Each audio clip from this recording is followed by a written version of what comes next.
Selanjutnya, let's make a cool content. Habis ini kita selesai. Ya, yang sudah ngantuk-ngantuk boleh seger lagi. Ya, ada opening. Opening yang tadi sudah saya bilang, semuanya penting. Semuanya penting ada di sini. Tapi opening menjadi hal yang krusial. Bisa bedain ya, penting dan krusial. Semuanya penting di sini. Ada yang namanya opening, ada yang namanya body, atau anak-anak sekarang sering bilangnya dagingnya, katanya gitu. Bagian tengahnya, dagingnya, dan closing. Opening itu menjadi krusial. Yang pernah baca buku atau nonton Critical 11, ya 11 menit 4 dan 7 dibagi duanya kayak gitu. Itu sebenarnya filosofinya di dunia komunikasi juga. Kadang-kadang kita mikir, paling takut pas lagi take off gitu kan. Walaupun sebenarnya di dunia pilot yang paling nyeremin katanya pas landing. Kalau kita takutnya pas lagi mau nancapnya gitu, udah nyampe gak nih gua ke awan gitu kan. Tapi ternyata yang paling deg-degan itu ketika yang paling krusial ya di Critical 11 itu di dunia penerbangan dan di dunia komunikasi itu 4 sama 7 gitu ya. Jadi di 7 menit pas lagi mau landing, 4 menitnya pas lagi take off doang gitu. 4 menit waktu ketika kita ketemu sama orang, ketika kita ada di sesi opening, itu menentukan orangnya. Kalau kita lagi nonton YouTube, di scroll atau enggak. Serem banget. 4 menit awal kita bakal ketahan di 4 menit lanjutnya ya. Walaupun judulnya udah menarik banget gitu kan, pakai narkoba keren. Dari judulnya udah keren gitu kan. Tapi apa dulu nih openingnya? 4 menit. Bapak Ibu, 4 menit dan 7 menit terakhir sebelum closing. Makanya closing itu harus jadi kesimpulan yang mudah diingat atau penutupan yang menarik. Jadi pas lagi closing jangan tiba-tiba dimatiin layar zoomnya, atau enggak pas lagi closing jangan tiba-tiba bilang, ya sekian dari saya, sampai ketemu lah gitu. Orang pas lagi masih enak gitu nungguin yang ini, jangan tiba-tiba ninggalin, nggak enak. Jadi pas lagi mau closing, kasih kesimpulan yang menarik gitu. Jadi opening dan closing kaitannya sama yang tadi namanya dunia penerbangan atau komunikasi di Critical 11 adalah 7 menit terakhir. Kalau di dunia komunikasi itu menentukan apakah ada pertemuan selanjutnya atau enggak. Serem gak tuh? Rada galak emang. Tapi ketika kita bisa ketemu orang baru, ketemu sama klien, ketemu sama orang-orang yang memang hari itu baru kita temui untuk meeting, untuk deal-dealan, 7 menit terakhir sebelum akhirnya kita greeting, say goodbye, itu nentuin katanya, nentuin banget. Dan itu termasuk ke semuanya, gestur, dress for success, segala macam. Apalagi dress for success 4 menit pertama itu mainnya.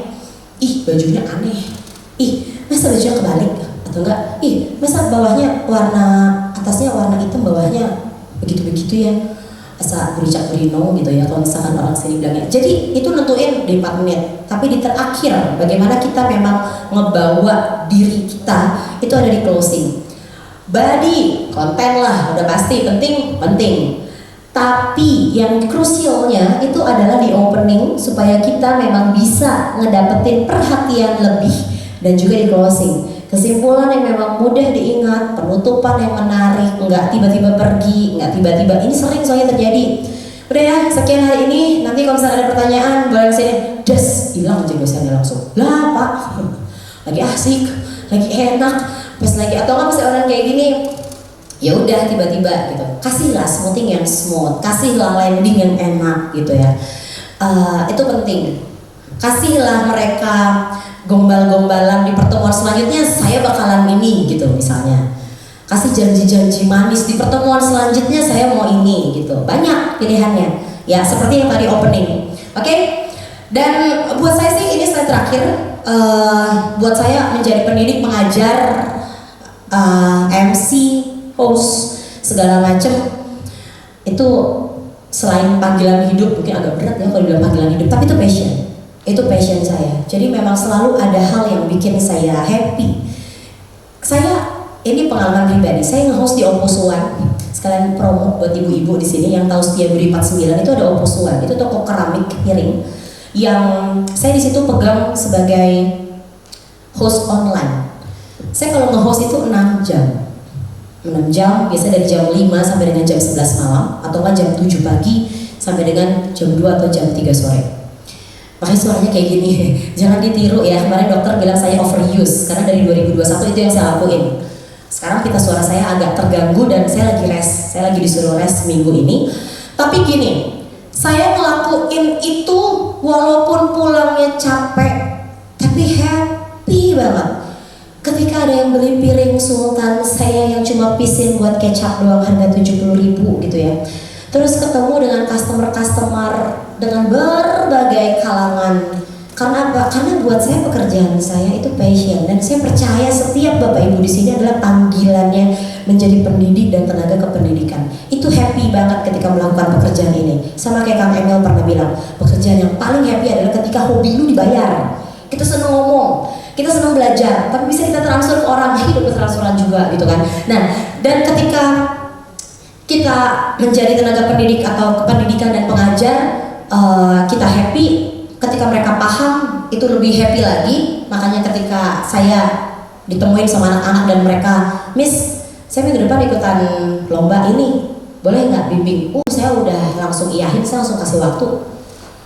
Udah happy banget gitu ketika mereka tertarik sama apa yang pernah kita kasih gitu kan. Dan dia emang udah gak kebayar lagi happy-nya ketika emang mereka berhasil. Saya pernah membawa anak-anak BPK Penabur Cimahi 2018 di auditorium GSG. Mereka masuk 5 besar waktu itu public speaking competition, cuma 5 besar, tapi mereka happy banget. Pertama kalinya mereka ada di stage gede banget kan tuh auditorium. Mereka pas lagi pertama masuk, Miss saya kecil banget Miss, kata dia, iya anak kelas 7, 8, 9 kan gitu.